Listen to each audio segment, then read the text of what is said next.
Hello, everyone, and welcome to the Bearded Wit. These are the readings that I've done in the last year for family and friends of the entire trilogy of the 5 books of the Hitchhiker's Guide to the Galaxy. They were done originally as Facebook Live readings, so they're not inch perfect. I do laugh as I read because I'm a huge fan of the books themselves. So there will be some laughing. There are some trip-ups with the names and the words, the brilliantly inventive words that Douglas Adams comes up with. But they're done as a gift from me to you for everyone to listen to. So you can also find these on podcast versions.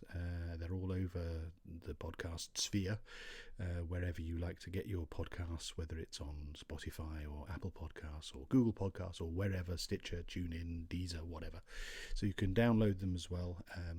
And I would ask if you have the goodness in your heart to support what I'm doing, not only with this work and the other stuff that I'm recording, but also with the Rats in the Walls podcast, which is another one that's actually about ghosts and ghouls and gothic horror and stuff. It would really be great if you would be able to support me. Obviously, share, subscribe, like, distribute everything that you can with this stuff.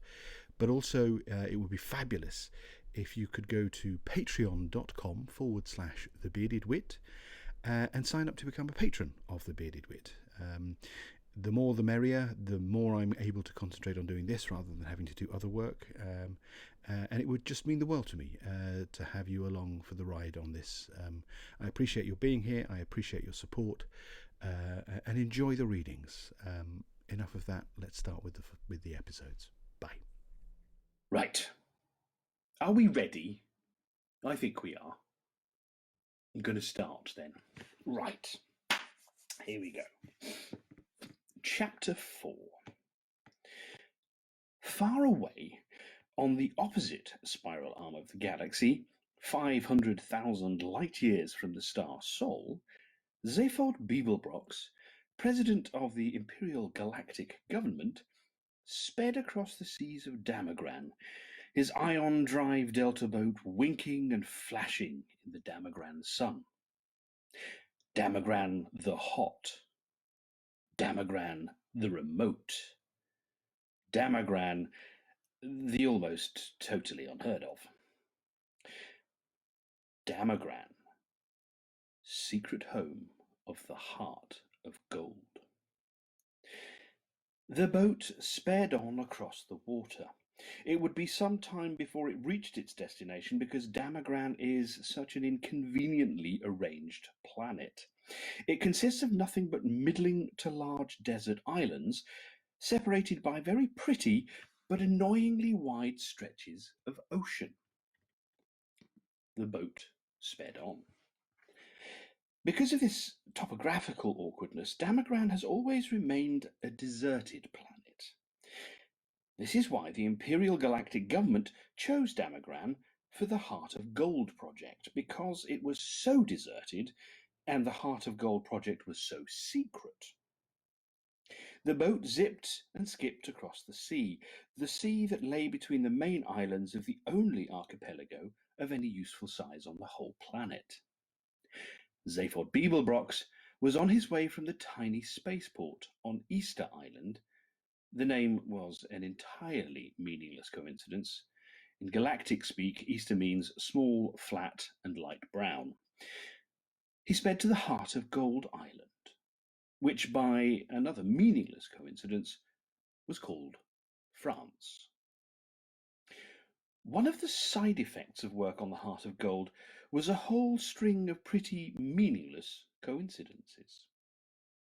But it was not in any way a coincidence that today, the day of culmination of the project, the great day of unveiling, the day that the Heart of Gold was finally to be introduced to a marvelling galaxy, was also a great day of culmination for Zaphod Beeblebrox. It was for the sake of this day that he had first decided to run for the presidency, a decision which had sent shock waves of astonishment throughout the Imperial Galaxy. Zaphod Beeblebrox, president. Not the Zaphod Beeblebrox. Not the president. Many had seen it as clinching proof that the whole of known creation had finally gone bananas. And then Donald Trump got elected. Doesn't say that. Zaphod grinned and gave the boat an extra kick of speed.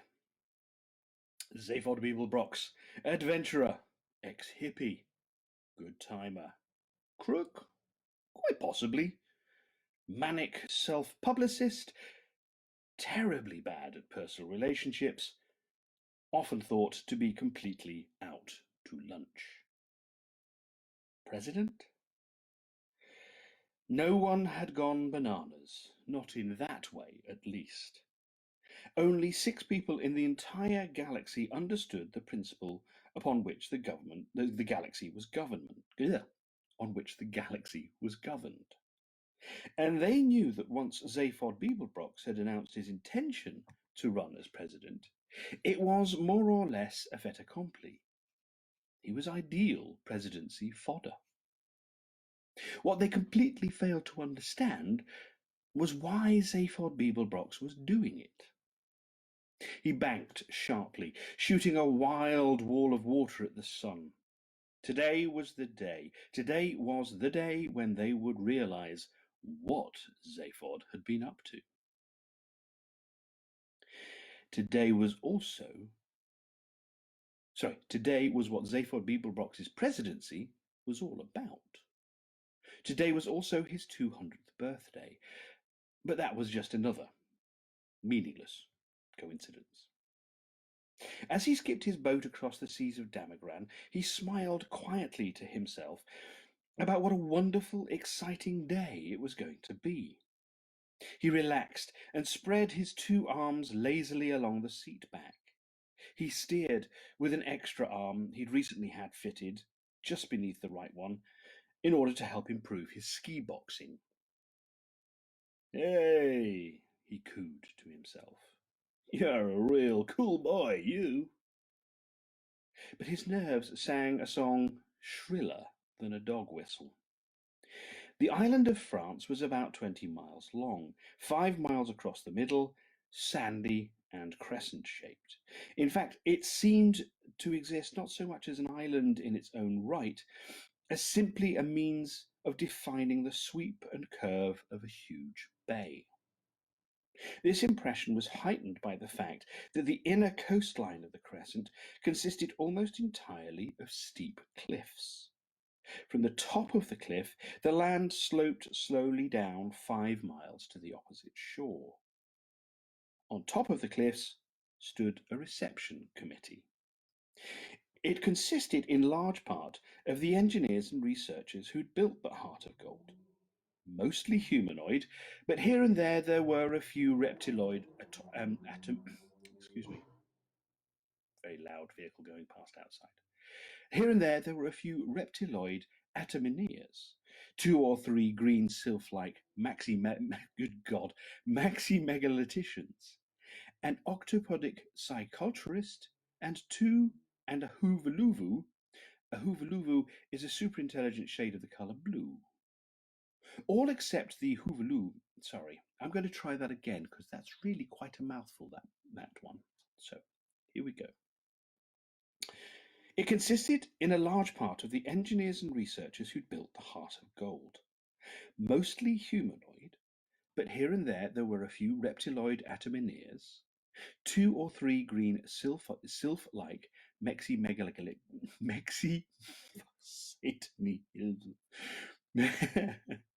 megalithicians, an octopodic psyculturist or 2, and a huluvu. A huluvu is a superintelligent shade of the color blue. All except the huluvu were resplendent in their multicolored ceremonial lab coats. The huluvu had been temporarily refracted into a freestanding prism for the occasion. There was a mood of immense excitement thrilling through all of them. Together and between them, they'd gone to and beyond the furthest limits of physical laws, restructured the fundamental fabric of matter, strained, twisted, and broken the laws of possibility and impossibility. But still, the greatest excitement of all seemed to be to meet a man with an orange sash around his neck. An orange sash was what the president of the galaxy traditionally wore, rather than orange spray tan. It might not even have made much difference to them if they'd known exactly how much power the president of the galaxy actually wielded. None at all. Only 6 people in the galaxy knew that the job of the galactic president was not to wield power, but to attract attention away from it. Zaphod Beeblebrox was amazingly good at his job. The crowd gasped, dazzled by sun and seamanship, as the presidential speedboat zipped around the headland into the bay. It flashed and shone as it came skating over the sea in wide, skidding turns. In fact, it didn't need to touch the water at all, because it was supported on a hazy cushion of ionized atoms. But just for effect, it was fitted with thin fin blades, which could be lowered into the water. They slashed sheets of water hissing into the air, carved deep gashes into the sea, which swayed crazily and sank back, foaming into the boat's wake as it careened across the bay. Zaphod loved effect. It was what he was best at. He twisted the wheel sharply. The boat slewed round in a wide, scything skid beneath the cliff face and dropped to rest lightly on the rocking waves. Within seconds, he ran out onto the deck and waved and grinned at over 3 billion people. The 3 billion people weren't actually there, but they watched his every gesture through the eyes of a small robot tri-D camera, which hovered obsequiously in the air nearby.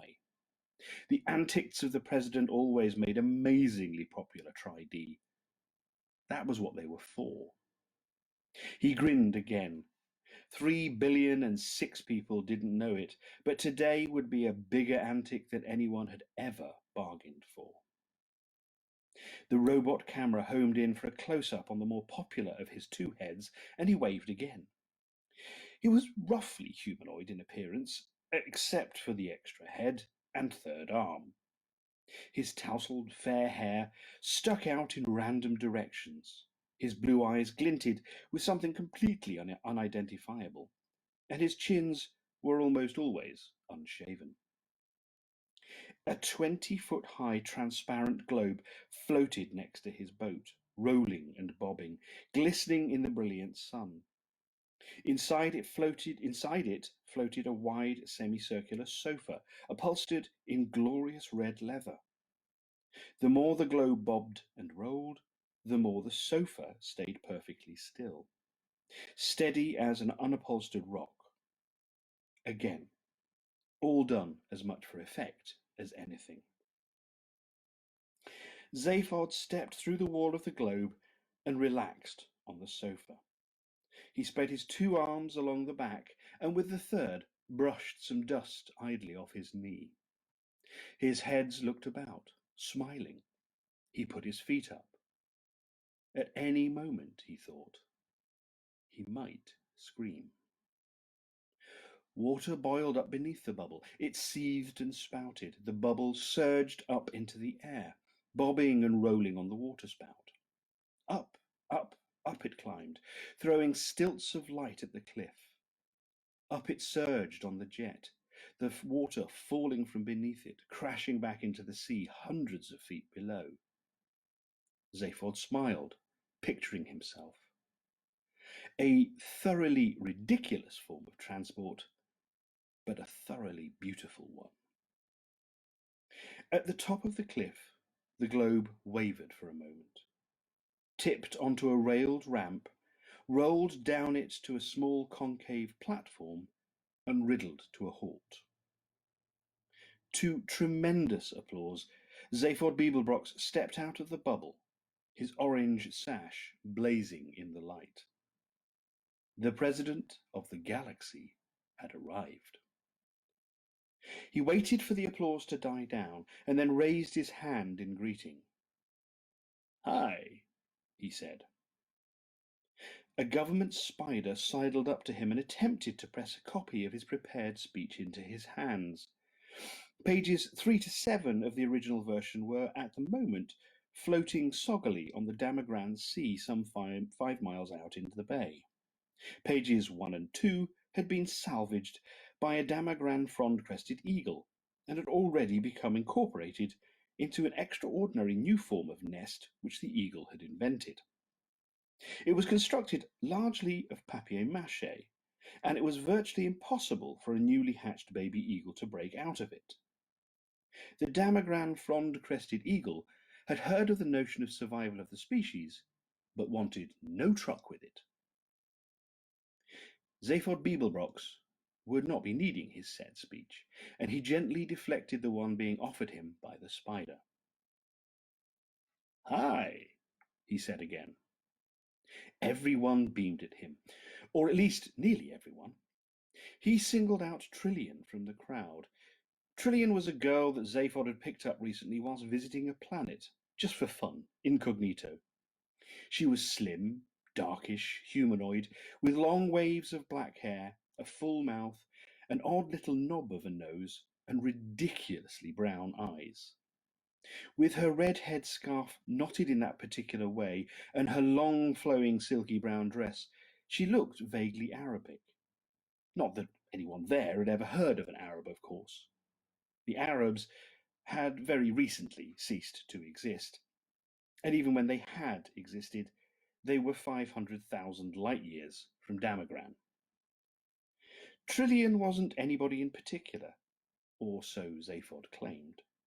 She just went around with him rather a lot and told him what she thought of him. "Hi, honey," he said to her. She flashed him a quick, tight smile and looked away. Then she looked back for a moment and smiled more warmly. But by this time, he was looking at something else. "Hi," he said, to a small knot of creatures from the press who were standing nearby, wishing that he would stop saying "hi" and get on with the quotes. He grinned at them, particularly because he knew that in a few moments he would be giving them one hell of a quote.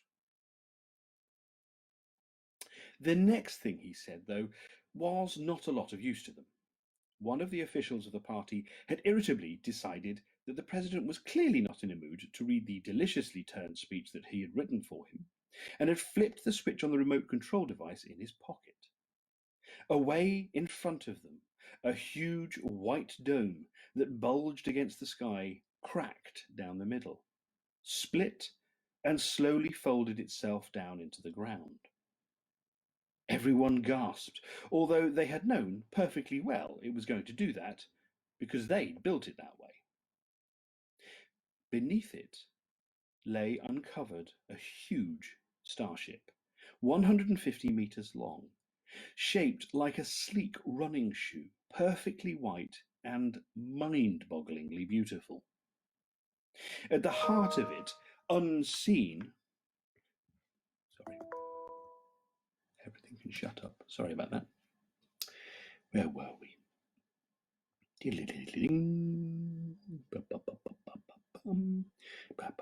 Right. At the heart of it, unseen, lay a small gold box which carried within it the most brain-wrenching device ever conceived. A device which made this starship unique in the history of the galaxy. A device after which the ship had been named, the Heart of Gold. "Wow," said Zaphod Beeblebrox to the Heart of Gold. There wasn't much else he could say. He said it again, because he knew it would annoy the press. "Wow." The crowd turned their faces back towards him expectantly. He winked at Trillian, who raised her eyebrows and widened her eyes at him. She knew what he was about to say, and thought him a terrible show-off. That is really amazing, he said. That really is truly amazing. That is so amazingly amazing. I think I'd like to steal it. A marvellous presidential quote. Absolutely true to form. The crowd laughed appreciatively. The newsmen gleefully punched buttons on their sub-ether newsmatics, and the president grinned.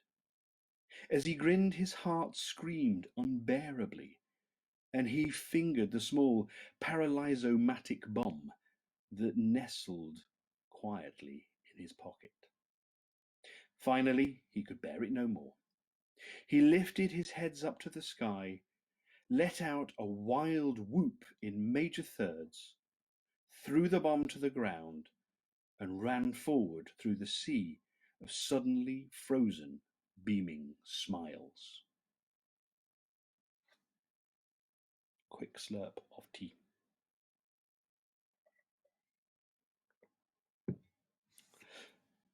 Five. Prostetnik Vogon Jeltz was not a pleasant sight, even for other Vogons. His highly domed nose rose high above the small piggy forehead.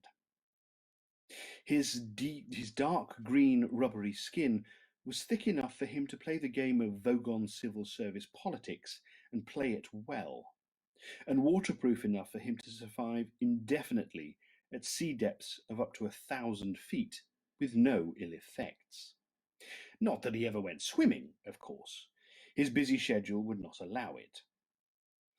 He was the way he was because billions of years ago, when the Vogons had first crawled out of the sluggish primeval seas of Vogsphere and had lain panting and heaving on the planet's virgin shores, when the first rays of the bright young Voxol sun had shone across them that morning, it was as if the forces of evolution had simply given up on them there and then, and turned aside in disgust and written them off as an ugly and unfortunate mistake. They never evolved again. They should never have survived. The fact that they did is some kind of tribute to the thick-willed, slug-brained stubbornness of these creatures. Evolution, they said to themselves. Who needs it? And what nature refused to do for them, they simply did without until such time as they were able to rectify the grosser anatomical inconveniences with surgery. Meanwhile, the natural forces on the planet Vogsphere had been working overtime to make up for their earlier blunder. They brought forth scintillating, jeweled, scuttling crabs, which the Vogons ate, smashing their shells with iron mallets. Tall, aspiring trees of breathtaking slenderness and colour, which the Vogons cut down and burnt the crab meat with. Elegant, gazelle-like creatures with silken coats and dewy eyes, which the Vogons would catch and sit on. They were no use as transport because their backs would snap instantly, but the Vogons sat on them anyway. Thus, the planet Vogsphere whiled away the unhappy millennia until the Vogons suddenly discovered the principles of interstellar travel. Within a few short Vog years, every last Vogon had migrated to the Megabrantis cluster, the political hub of the galaxy, and now formed the immensely powerful backbone of the galactic civil service. They had attempted to acquire learning, they have attempted to acquire style and social grace, but in most respects the modern Vogon is little different from his primitive forebears. Every year they import 27,000 scintillating, jewel-scuttling crabs from their native planet and while away a happy drunken night, smashing them to bits with iron mallets. Prostetnik Vogon Jeltz was a fairly typical Vogon in that he was thoroughly vile. Also, he did not like hitchhikers. Somewhere In a small, dark cabin buried deep in the intestines of Prostechnik Vogon Jelt's flagship, a small match flared nervously. The owner of the match was not a Vogon, but he knew all about them and was right to be nervous. His name was Ford Prefect. He looked about the cabin but could see very little. Strange, monstrous shadows loomed and leaped with the tiny flickering flame, but all was quiet. He breathed a silent thank you to the Dentrasis. The Dentrasis are an unruly tribe of gourmands, a wild but pleasant bunch whom the Vogons had recently taken to employing as catering staff on their long-haul fleets, on the strict understanding that they kept themselves very much to themselves. This suited the Dentrasis fine because they loved Vogon money, which is one of the hardest currencies in space, but loathed the Vogons themselves. The only sort of Vogon a Dendrassi liked to see was an annoyed Vogon. It was because of this tiny piece of information that Ford Prefect was not now a whiff of hydrogen, ozone, and carbon monoxide. He heard a slight groan. By the light of the match, he saw a heavy shape moving slightly on the floor. Quickly, he shook the match out, reached into his pocket, found what he was looking for, and took it out. He ripped it open and shook it.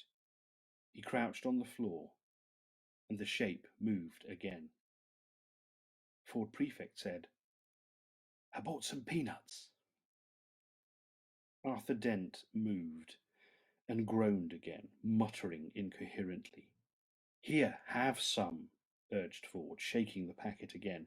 "If you've never been through a matter transference beam before, you've probably lost some salt and protein. The beer you had should have cushioned your system a bit." said Arthur Dent. He opened his eyes. "It's dark," he said. "Yes," said Ford Prefect, "it's dark." "No light," said Arthur Dent. "Dark. No light." One of the things Ford Prefect had always found hardest to understand about humans was their habit of continually stating and repeating the very, very obvious, as in, "It's a nice day," or "You're very tall," or "Oh dear, you seem to have fallen down a 30-foot well. Are you all right?" At first, Ford had formed a theory to account for this strange behaviour. If human beings didn't keep exercising their lips, he thought, their mouths probably seized up. After a few months' consideration and observation, he abandoned this theory in favour of a new one. If they don't keep exercising their lips, he thought, their brains start working. After a while, he abandoned this one as well, as being obstructively cynical, and decided he quite liked human beings after all, but he always remained desperately worried about the terrible number of things they didn't know about. "Yes," he agreed with Arthur. "No light." He helped Arthur to some peanuts. "How do you feel?" he asked him. "Like a military academy," said Arthur. "Bits of me keep on passing out." Ford stared at him blankly in the darkness. "If I asked you where the hell we were," said Arthur weakly, "would I regret it?" Ford stood up. "We're safe," he said. "Oh, good," said Arthur. "We're in a small galley cabin," said Ford, "in one of the spaceships of the Vogon constructor fleet." "Ah," said Arthur, "this is obviously some strange usage of the word safe that I wasn't previously aware of." Ford struck another match to help him search for a light switch. Monstrous shadows leaped and loomed again. Arthur struggled to his feet and hugged himself apprehensively. Hideous alien shapes seemed to throng about him. The air was thick with musty smells, which sidled into his lungs without identifying themselves, and a low, irritating hum kept his brain from focusing. How did we get here? He asked, shivering slightly. We hitched a lift, said Ford. Excuse me? Said Arthur.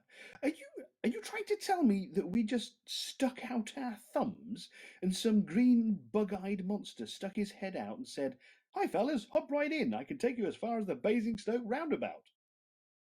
Well, said Ford, the thumb's an electronic sub-ether signalling device. The roundabout's at Barnard Star, 6 light years away, but otherwise that's more or less right. And the bug-eyed monster? Is green. Yes. Fine, said Arthur. When can I go home? You can't, said Ford Prefect, and found the light switch. Shade your eyes, he said, and turned it on. Even Ford was surprised.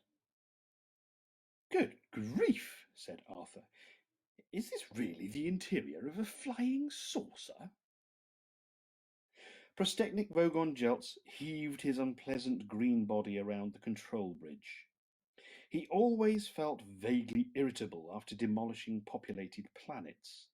He wished that someone would come and tell him that it was He wished that someone would come and tell him that it was all wrong so that he could shout at them and feel better. He flopped as heavily as he could onto his control seat in the hope that it would break and give him something to be genuinely angry about. But it only gave a complaining sort of creak. Go away, he shouted at a young Vogon guard who entered the bridge at that moment. The guard vanished immediately, feeling rather relieved. He was glad it wouldn't now be him who delivered the report they'd just received.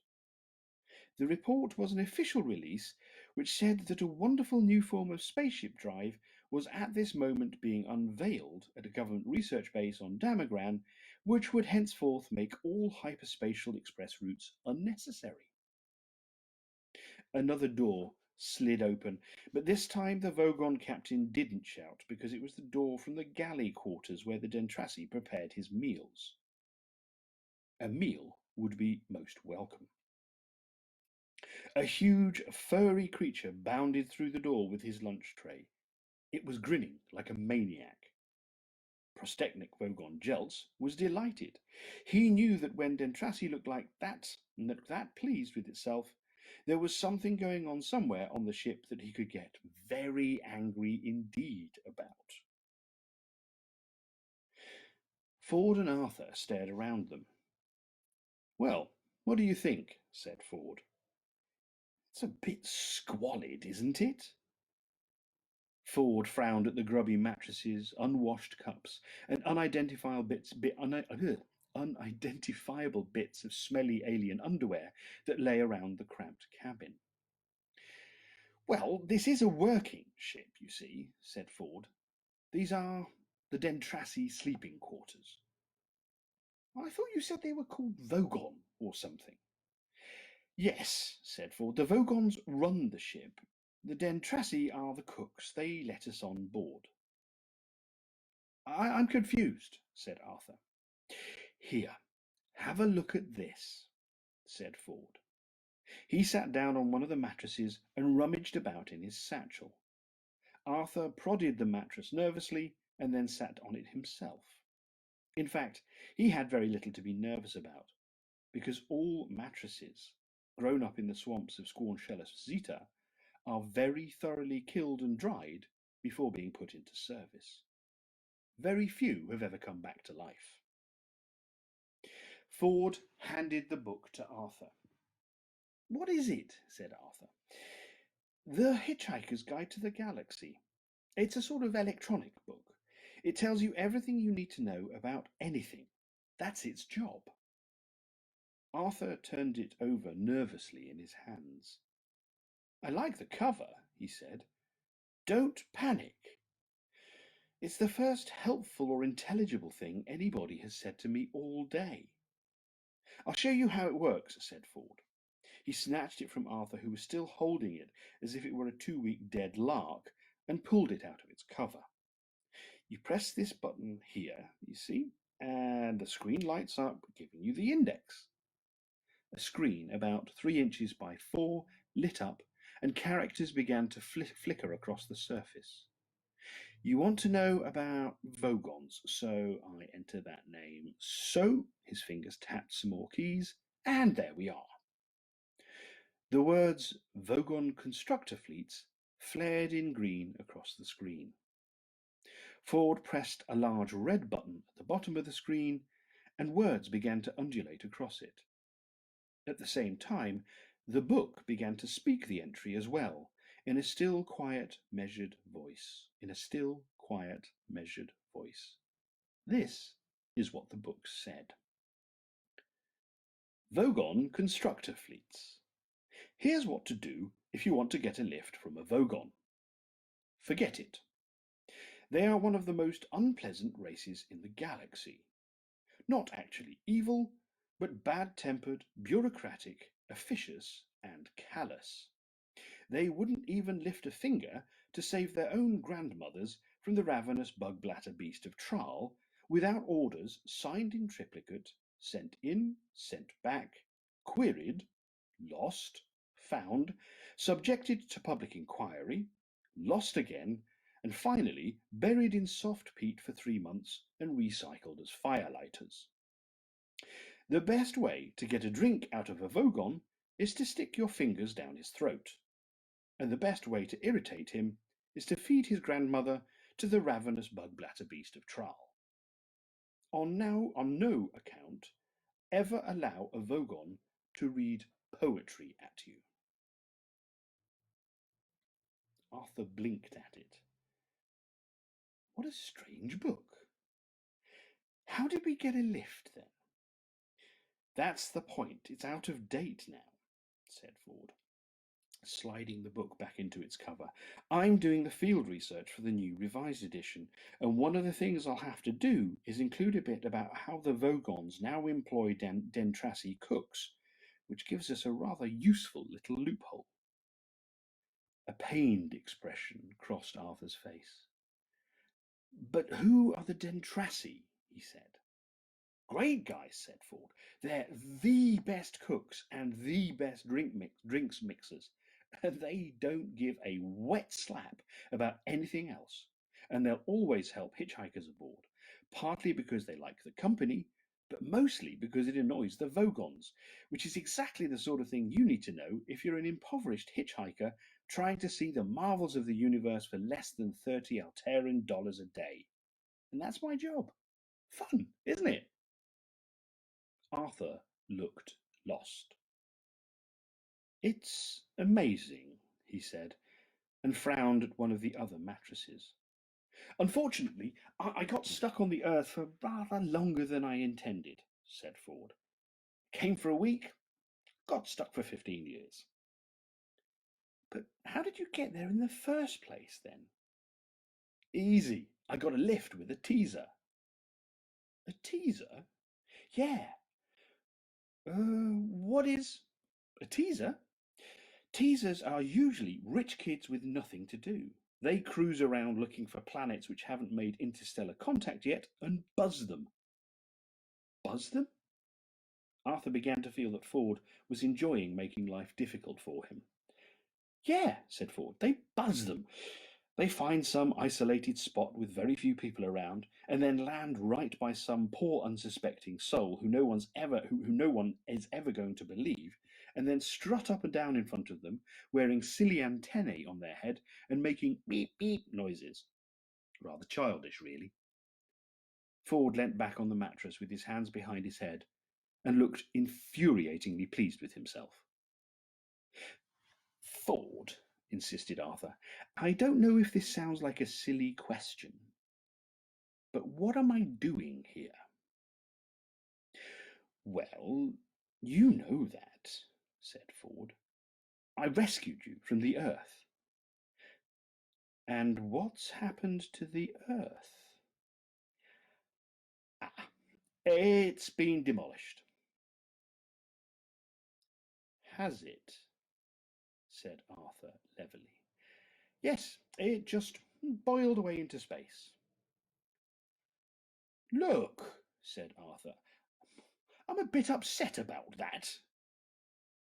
Ford frowned to himself and seemed to roll the thought around in his mind. Yes, I can understand that, he said at last. Understand that, shouted Arthur. Understand that!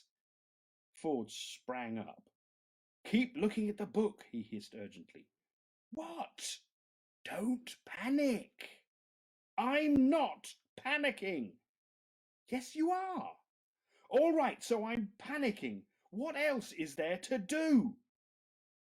Look, you just come along with me and have a good time. The galaxy is a fun place. You'll need to have this fish in your ear, though. I beg your pardon, asked Arthur, rather politely, he thought. Ford was holding up a small glass jar, which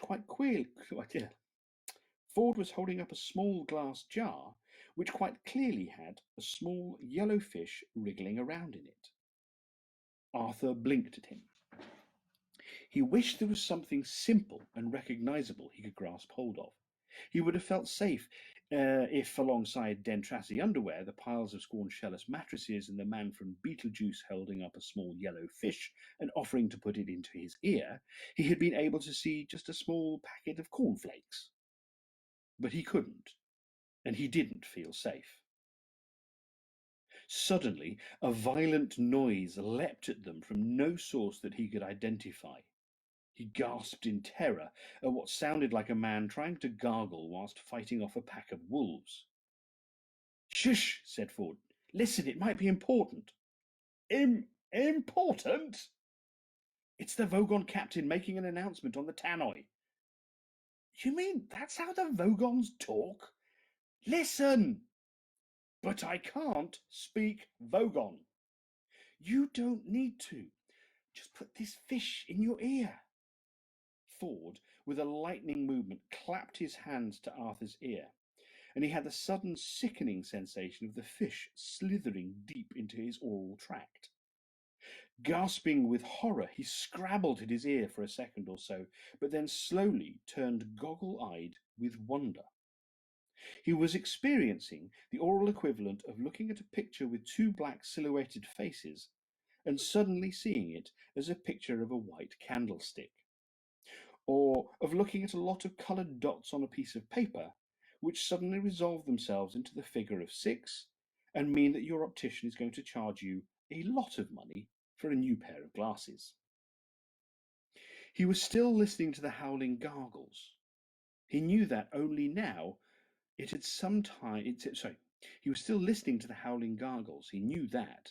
Only now it had somehow taken on the semblance of perfectly straightforward English. This is what he heard.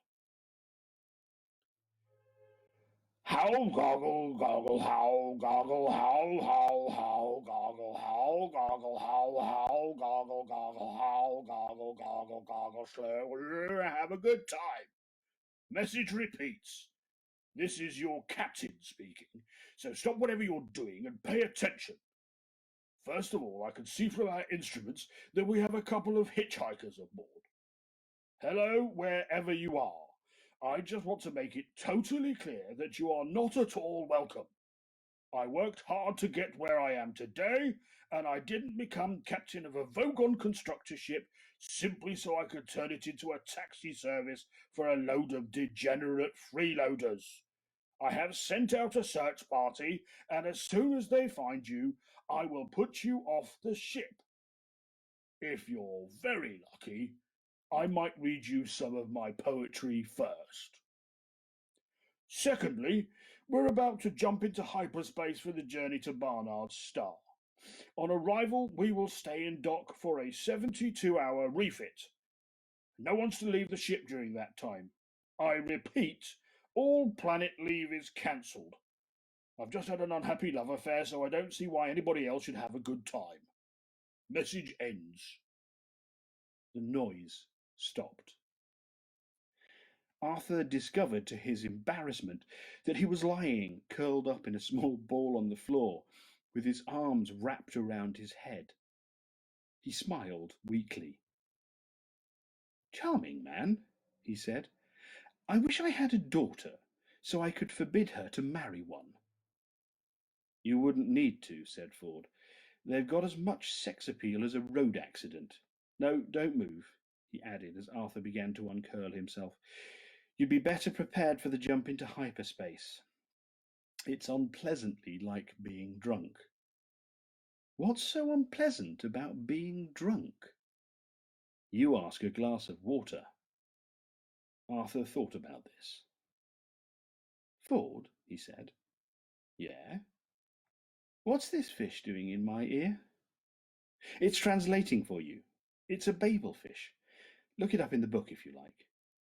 He tossed over the Hitchhiker's Guide to the Galaxy and then curled up into a fetal ball to prepare himself for the jump. At that precise moment, the bottom fell out of Arthur's mind. His eyes turned inside out. His feet began to leak out of the top of his head. The room folded flat around him, spun around, shifted out of existence, and left him sliding into his own navel. They were passing through hyperspace. "The Babelfish," said the Hitchhiker's Guide to the Galaxy quietly, "is a small, yellow, and leech-like fish, and probably the oddest thing in the universe. It feeds on brainwave energy received not from its own carrier, but from those around it. It absorbs all unconscious mental frequencies from this brainwave energy to nourish itself with. It then excretes into the mind of its carrier a telepathic matrix formed by combining the conscious thought frequencies with nerve signals picked up from the speech centers of the brain which has supplied them. The practical upshot of all this is that if you stick a Babelfish in your ear, you can instantly understand anything said to you in any form of language. The speech patterns you actually hear decode the brainwave matrix which has been fed into your mind by your Babelfish." Now, it is such a bizarrely improbable coincidence that anything so mind-bogglingly useful could have evolved purely by chance that some thinkers have chosen to see it as final and clinching proof of the non-existence of God. The argument goes something like this. "I refuse to prove that I exist," says God, "for proof denies faith, and without faith I am nothing." "But," says man, "the Babelfish is a dead giveaway, isn't it? It could not have evolved by chance, it proves you exist, and so therefore by your own arguments you don't. QED. "Oh dear," says God, "I hadn't thought of that," and promptly vanishes in a puff of logic. "Oh, that was easy," says man, and for an encore goes on to prove that black is white and gets himself killed on the next zebra crossing. Most leading theologians claim that this argument is a load of dingo's kidneys, but that didn't stop Ulon Khulufid making a small fortune when he used it as the central theme of his best-selling book. Well, that just about wraps it up for God. Meanwhile, the poor Babelfish, by effectively removing all barriers to communication between different races and cultures, has caused more and bloodier wars than anything else in the history of creation. Arthur let out a low groan. He was horrified to discover that the kick through hyperspace hadn't killed him. He was now 6 light years from the place that the Earth would have been if it still existed. The Earth. Visions of it swam sickeningly through his nauseated mind. There was no way his imagination could feel the impact of the whole Earth having gone. It was too big. He prodded his feelings by thinking that his parents and his sister had gone. No reaction. He thought of all the people he'd been close to. No reaction. Then he thought of a complete stranger he had been standing behind in a queue at the supermarket 2 days before, and felt a sudden stab. The supermarket was gone. Everyone in it was gone. Nelson's column was gone.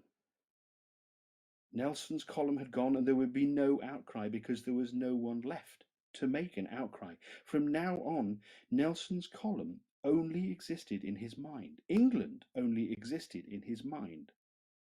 His mind, stuck here in this dank, smelly, steel-lined spaceship.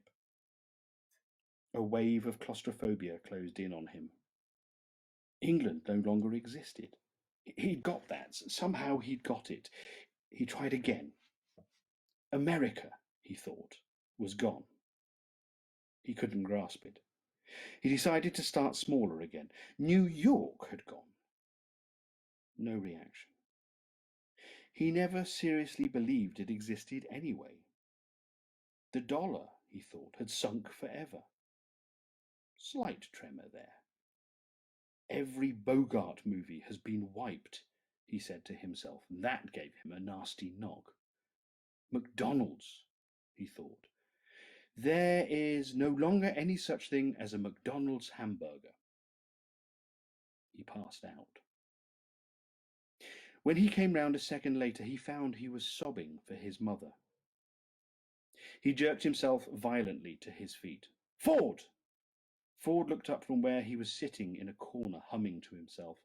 He always found the actual travelling through space part of travel rather trying. Yeah? He said. If you're a researcher on this book thing and you were on Earth, you must have been gathering material on it. Well, I was able to extend the original entry a bit, yes.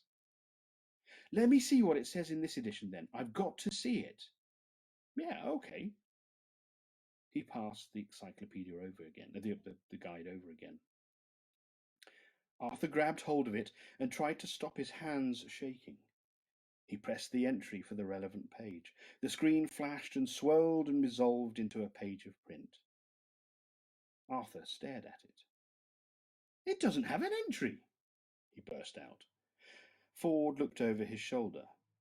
Yes, it does, he said. Down there, see at the bottom of the screen. Just under Eccentrica Columbits, the triple-breasted whore of Eroticon 6. Arthur followed Ford's finger and saw where it was pointing. For a moment it still didn't register. Then his mind nearly blew up. What? Harmless? Is that all it's got to say? Harmless? One word? Ford shrugged. Well, there are 100 billion stars in the galaxy and only a limited amount of space in the book's microprocessors, he said. No one knew much about Earth, of course. Well, for God's sake, I hope you managed to rectify that a bit. Oh, yes, well, I managed to transmit a new entry off to the editor. He had to trim it a bit, but it's still an improvement. And what does it say now? Said Arthur. Mostly harmless, admitted Ford with a slightly embarrassed cough. Mostly harmless, shouted Arthur. What was that noise? Hissed Ford. It was me shouting, shouted Arthur. No, shut up, said Ford. I think we're in trouble. You think we're in trouble? Outside the door, there were clear sounds of marching footsteps. The Dendrassi, whispered Arthur. No, those are steel-tipped boots, said Ford. There was a sharp, ringing rap on the door. Then who is it? Said Arthur. Well, said Ford, if we're really lucky, it's just the Vogons come to throw us into space. And if we're unlucky? If we're unlucky, said Ford grimly, the captain might be serious in his threat that he's going to read us some of his poetry first. Slurp.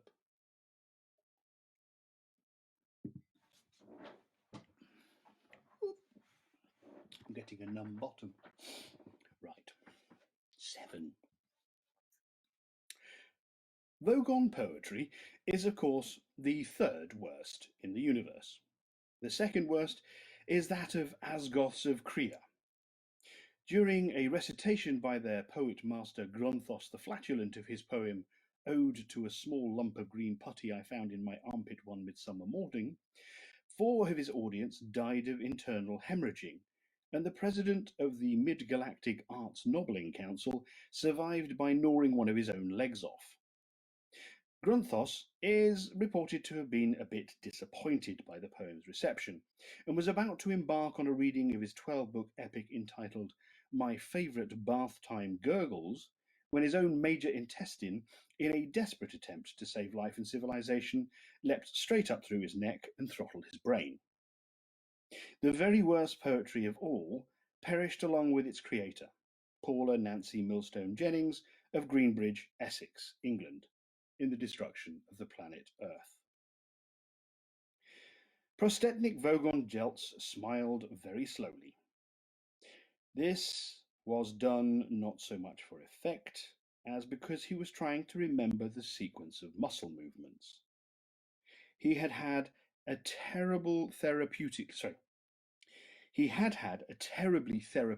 yell at his prisoners, and was now feeling quite relaxed and ready for a little callousness. The prisoners sat in poetry appreciation chairs, strapped in. Vogons suffered no illusions as to the regard their works were generally held in. Their early attempts at composition had been part of a bludgeoning insistence Their early attempts at composition had been part of a bludgeoning insistence that they be accepted as a properly evolved and cultured race. But now the only thing that kept them going was sheer bloody-mindedness. The sweat stood out on Ford Prefect's brow and slid round the electrodes strapped to his temples. These were attached to a battery of electronic equipment, imagery intensifiers, rhythmic modulators, alliterative residulators, and simile dumpers, all designed to heighten the experience of the poem and make sure that not a single nuance of the poet's thought was lost. Arthur Dent sat and quivered. He had no idea what he was in for, but he knew that he hadn't liked anything that had happened so far and didn't think things were likely to change. The Vogon began to read a fetid little passage of his own devising. "Oh, freddled grunt Bugley," he began. Spasms racked Ford's body. This was worse than even he was prepared for. "Thy mercurations are to me as purtle gabble blotchets on a lurgid bee." "Ah!" went Ford Prefect, wrenching his head back as lumps of pain thumped through it. He could dimly see beside him Arthur lolling and rolling in his seat. He clenched his teeth. "Group, I implore thee," continued the merciless Vogon, "my fruiting turlingdrones." His voice was rising to a horrible pitch of impassioned stridency. "And hootiously drangle me with crinkly bindle wordles, or I will rend thee in the gobbles with my blurgle crunching. You see if I don't." "No!" cried Ford Prefect, and threw one final spasm as the electronic enhancement of the last line caught him full blast across the temples. He went limp. Arthur lolled. "Now, Earthlings," whirred the Vogon. He didn't know that Ford Prefect was in fact from a small planet somewhere in the vicinity of Betelgeuse, and he wouldn't have cared if he had. "I present you with a simple choice. Either die in the vacuum of space, or—" He paused for melodramatic effect. "Tell me how good you think my poem was." He threw himself backwards into a huge leathery bat-shaped seat and watched them. He did the smile again. Ford was rasping for breath. He rolled his dusty tongue around his parched mouth and moaned. Arthur said brightly, "Actually, I quite liked it." Ford turned and gaped. Here was an approach that had simply not occurred to him. The Vogon raised a surprised eyebrow that effectively obscured his nose and was therefore no bad thing. "Oh, good," he whirred in considerable astonishment. Oh, yes," said Arthur. I thought that some of the metaphysical imagery was really particularly effective." Ford continued to stare at him, slowly organising his thoughts around this totally new concept. Were they really going to be able to bare-face their way out of this? "Yes, do continue," invited the Vogon. "Oh, and interesting rhythmic devices too," continued Arthur, "which seemed to counterpoint he floundered. Ford leapt to his rescue, hazarding, "Counterpoint the surrealism of the underlying metaphor of the, he floundered too, but Arthur was ready again. "Humanity of the Vogonity," hissed Ford at him. Yes, Vogonity, sorry, of the poet's compassionate soul." Arthur felt he was on the home stretch now, which contrives through the medium of the verse structures to sublimate this, transcend that, and come to terms with the fundamental dichotomies of the other. He was reaching a triumphant crescendo, and one is left with a profound and vivid insight into, which suddenly gave out on him, and Ford leapt in with the coup de grace. "Into whatever the poem was about," he yelled out of the corner of his mouth. "Well done, Arthur. That was very good." The Vogon perused them. For a moment his embittered racial soul had been touched.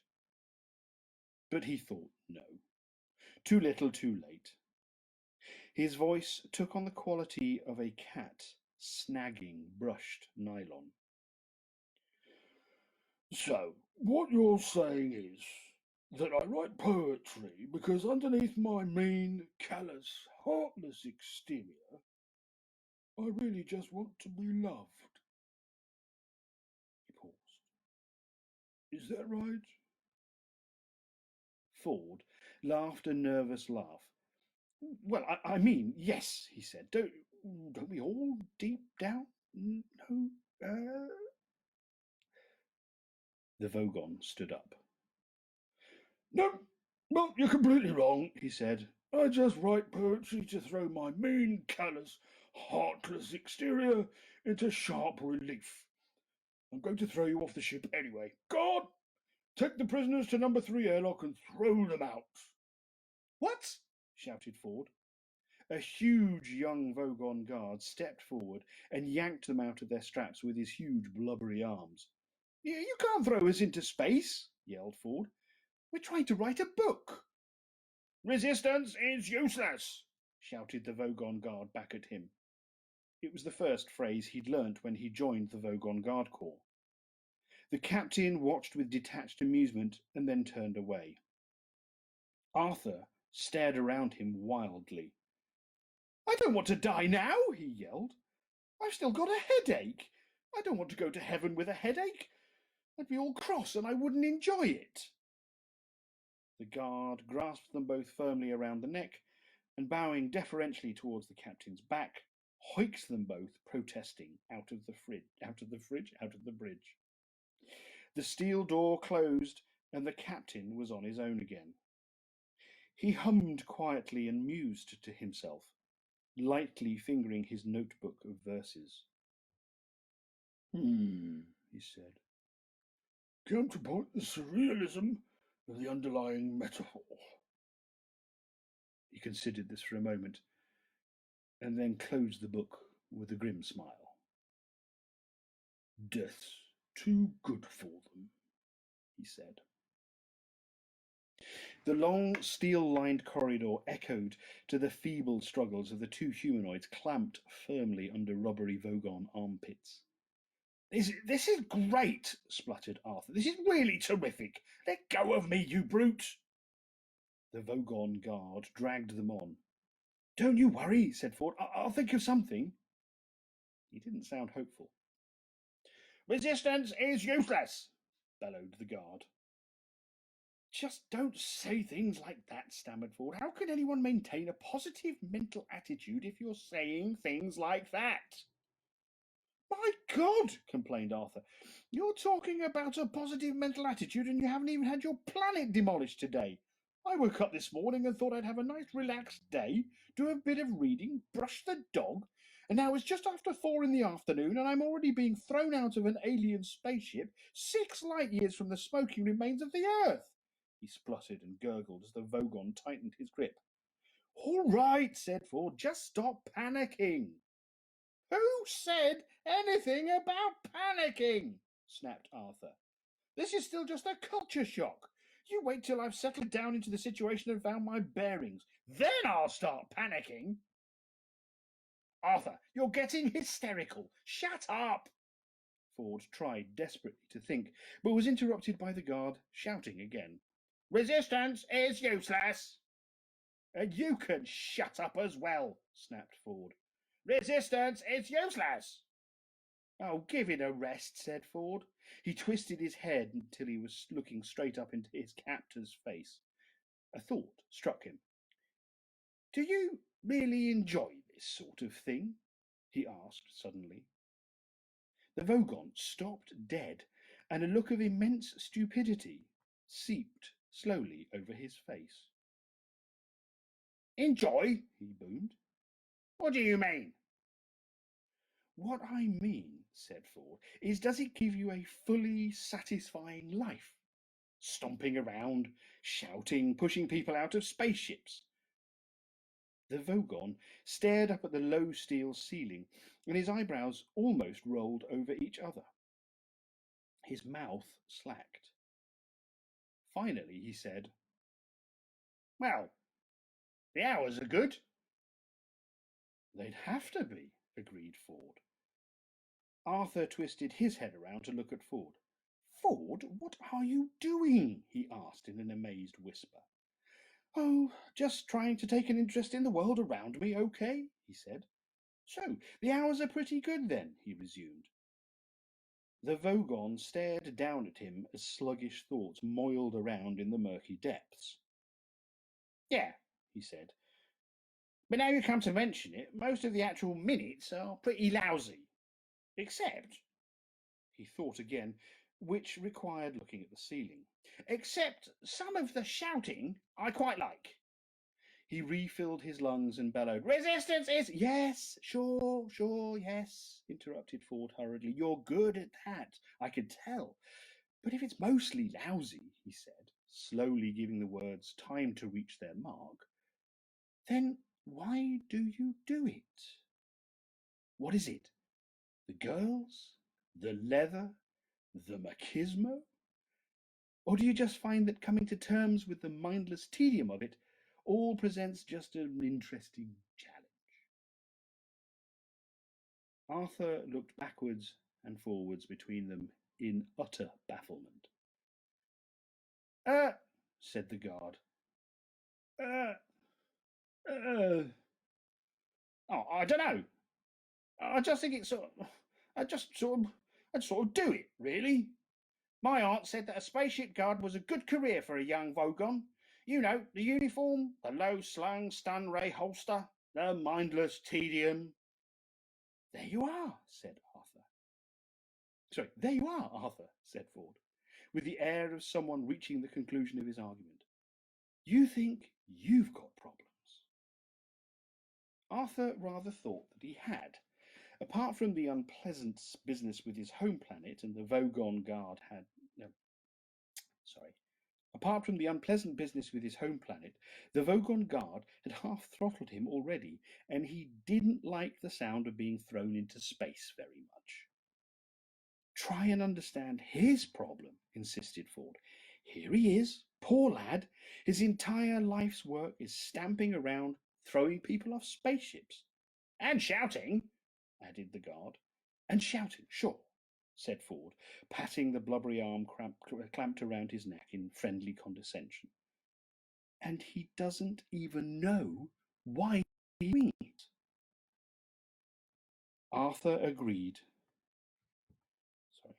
Arthur agreed that this was indeed very sad. He did this with a small, feeble gesture, because he was currently too asphyxiated to speak. Deep rumblings of bemusement came from the guard. "Well, how you put it like that, I suppose." "Good lad," encouraged Ford. "Well, all right," went on the rumblings. "So what's the alternative?" "Well," said Ford, brightly but slowly, "stop doing it, of course. Tell them," he went on, "you're not going to do it any more." He felt he ought to add something to that, but for the moment the guard seemed to have his mind occupied pondering that much.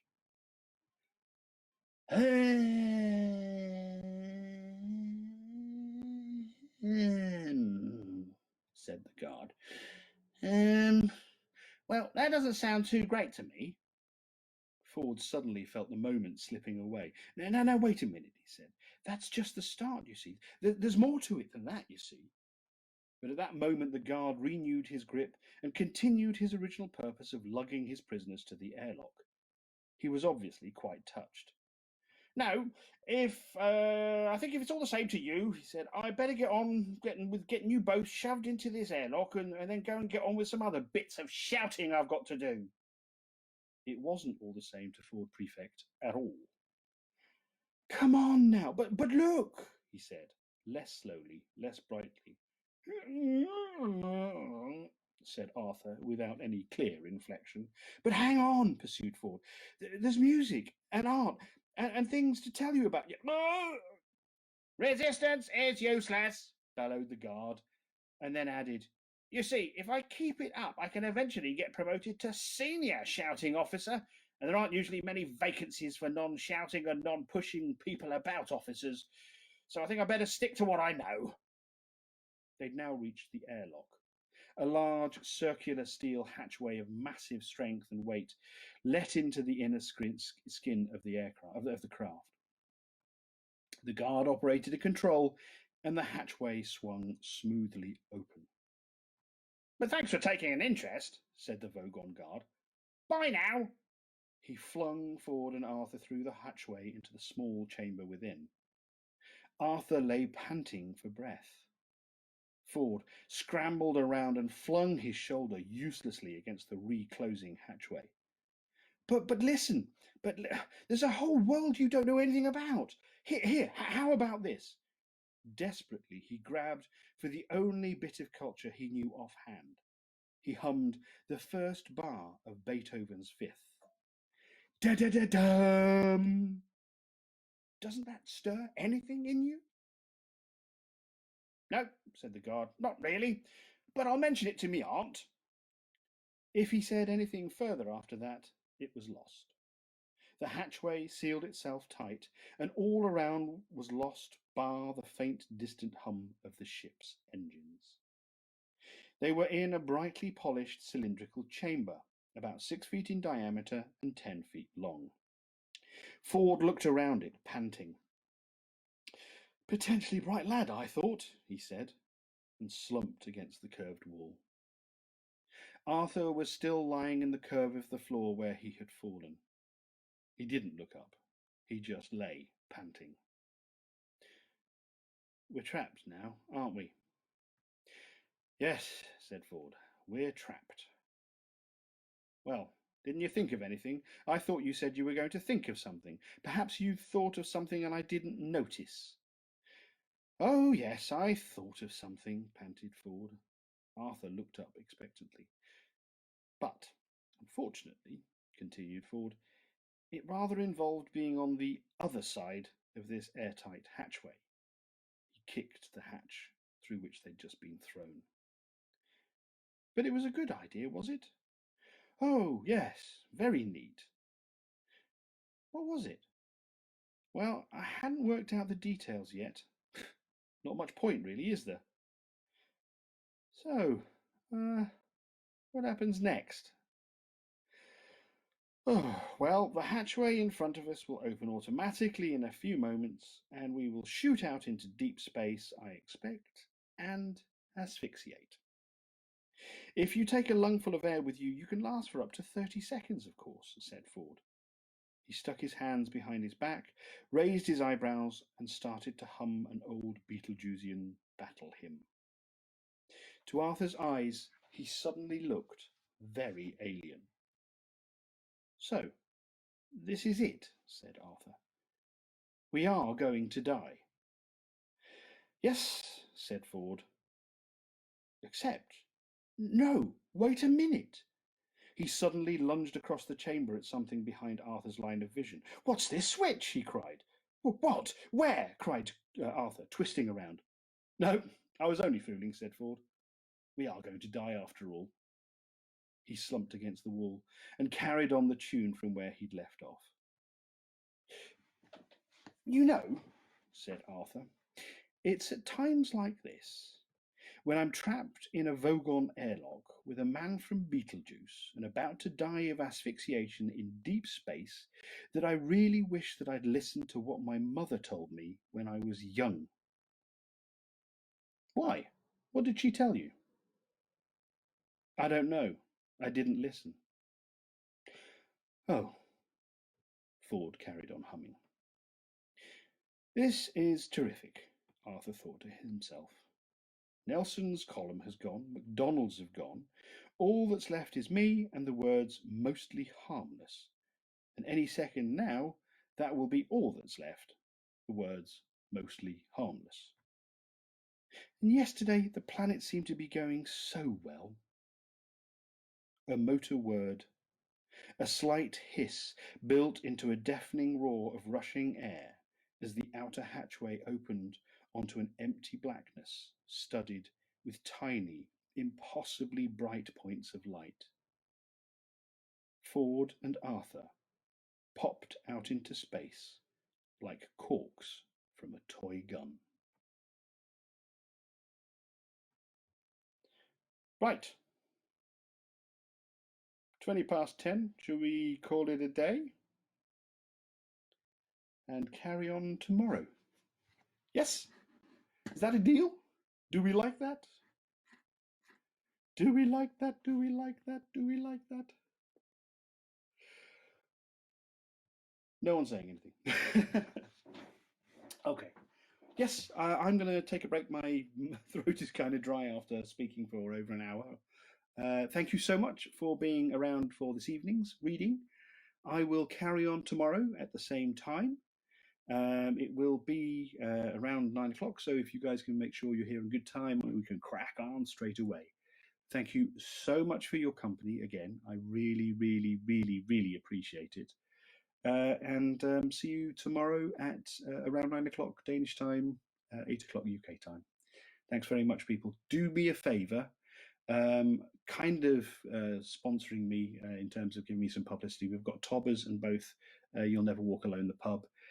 Make sure you make use of their facilities, perhaps even order some beer to drink whilst you're listening to me tomorrow, or some cake to munch on whilst we continue our adventures in space. Look after yourselves, take care of yourselves, and see you tomorrow, same time. Bye-bye, everyone. Thanks a lot. Oh, and share this everywhere. Let's get as many people as possible involved. Thanks very much, guys. See you.